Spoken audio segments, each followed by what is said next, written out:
ഇന്നത്തെ നമ്മുടെ ഈ ചർച്ചയിലേക്ക് എല്ലാവർക്കും സ്വാഗതം. ഈ ചർച്ച തുടങ്ങുന്നതിന് മുൻപ് നിങ്ങൾ ഈ ചാനൽ ലൈക്ക് ചെയ്യാനും ഷെയർ ചെയ്യാനും സബ്സ്ക്രൈബ് ചെയ്യാനും മറക്കരുത്. നിങ്ങളുടെ പിന്തുണ ഞങ്ങൾക്ക് വളരെ പ്രധാനപ്പെട്ടതാണ്. അപ്പോൾ ശരി, നമുക്ക് വിഷയത്തിലേക്ക് കടക്കാം. ഇപ്പൊ ഉത്തരം കിട്ടുന്നറിഞ്ഞ് നിങ്ങൾ കൊണ്ടുവരാന്ന് പറഞ്ഞ ആളില്ലേ നിങ്ങളെ ഷെയ്ഖ്? എന്താ ഇറങ്ങാത്തത്? ഒരു കാര്യം ഞങ്ങൾ പറഞ്ഞേക്കാ, മൂപ്പര് ഇന്ത്യയിലേക്ക് വരണോ വരണ്ടേ എന്ന് ഇനി ലോകം ഭരിക്കുന്ന ഇന്നത്തെ മശായിഖുമാര് തീരുമാനിക്കും. അതിന്റെ അപ്പുറം നിങ്ങൾക്ക് തീരുമാനിച്ച് വരി കഴിയൂല നിങ്ങൾക്ക്.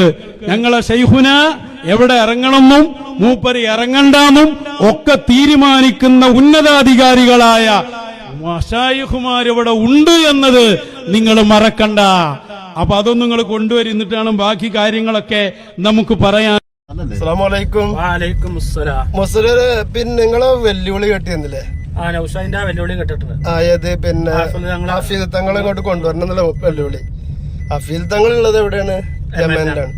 അവിടുന്ന് ഇപ്പൊ വരാൻ എന്തായാലും വിസയും കാര്യങ്ങളൊക്കെ ചെലവുണ്ട്. അപ്പൊ നമുക്കൊരു കാര്യം ചെയ്യാം. ഞാനൊരു കാര്യം ചോദിച്ചിരുന്നു, തങ്ങൾ ചോദിച്ചുകൊണ്ടേ ഇരിക്കാണല്ലോ. അപ്പോ പിന്നെ ഇവരെ കയ്യിൽ തന്നെ ഉള്ള ആളാണ്, പ്രത്യേകിച്ച് ഒരു ചെലവുമില്ല. ഇവര് പോണ വണ്ടിയിൽ കയറ്റിയാൽ മതി, വണ്ടി മൂപ്പരടുത്തുണ്ടാവുകയാണെങ്കിൽ.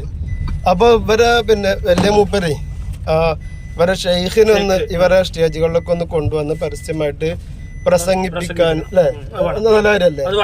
അപ്പൊ ഒരു 5-8 പരിപാടികളിലെങ്കിലും പരസ്യമായിട്ട് പ്രസംഗം പൂട്ടിയിടാതെ, ലൈവൊന്നും പൂട്ടിയിടാതെ പ്രസംഗിപ്പിക്കാൻ ഇവർക്ക് ധൈര്യമുണ്ടോ അല്ലെ? അങ്ങനെ അതെ. അപ്പൊ അങ്ങനെ കൊണ്ടുവരികയാണെങ്കിൽ അപ്പൊ നമുക്ക് ആലോചിക്കാം. ഇതിപ്പോ അത്ര വലിയ ചെലവൊന്നുമില്ലല്ലോ. അപ്പൊ പോണ വണ്ടിയിൽ കയറ്റുക, സൈഡ് ലെവലിൽ സ്ഥലം കൊടുത്താൽ മതി അല്ലേ? നിങ്ങളെ അഭിപ്രായം?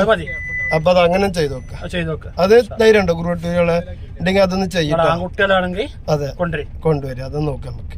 അല്ലാതെ എങ്ങനെ വെറും വെല്ലു വിളിച്ചാ പോലെ നിങ്ങളൊന്ന് ചെയ്ത് കാണിക്കും. അതാർക്കും പറയില്ല. അവനാണ് പെർമിറ്റ് എടുത്ത സ്റ്റേജിൽ കയറിയിട്ട് ഒന്നും പറയാനും ചോദിക്കാനും പറയാനൊന്നും വരില്ലല്ലോ. അതെ അതെ. അപ്പൊ അതൊന്ന് നോക്കാം. അത് കഴിഞ്ഞിട്ട് ബാക്കിയല്ലേ? നിങ്ങളെ അഭിപ്രായം? ആയിക്കോട്ടെ. അസ്സലാമു അലൈക്കും.